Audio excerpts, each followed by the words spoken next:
శ్రీమాత్రే నమః.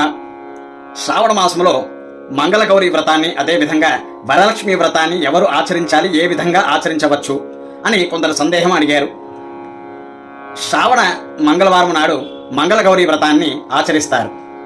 అయితే మంగళగౌరి వ్రతాన్ని వివాహం కాని స్త్రీలు, కన్యలు ఎవరైతే ఉంటారో, అలాగే వివాహం అయిన వారు కూడా ఈ యొక్క వ్రతాన్ని ఆచరించవచ్చు. అనగా నూతనంగా వివాహం అయిన వారు ఈ యొక్క వ్రతాన్ని ఆచరిస్తారు. అదేవిధంగా వివాహం కాని కన్యలు ఎవరైతే ఉంటారో వారు కూడా ఈ యొక్క వ్రతాన్ని ఆచరిస్తే వారికి శీఘ్రంగా వివాహం కలిగి వారికి కూడా సౌభాగ్యం కలుగుతుంది. అదేవిధంగా వరలక్ష్మి వ్రతాన్ని వివాహం కాని స్త్రీలు, కన్యలు ఎవరైతే ఉంటారో వారు కలశారాధన చేయకుండా కేవలం అమ్మవారిని చిత్రపటానికి ఆవాహన చేసి షోడశోపచారం చేయవచ్చు.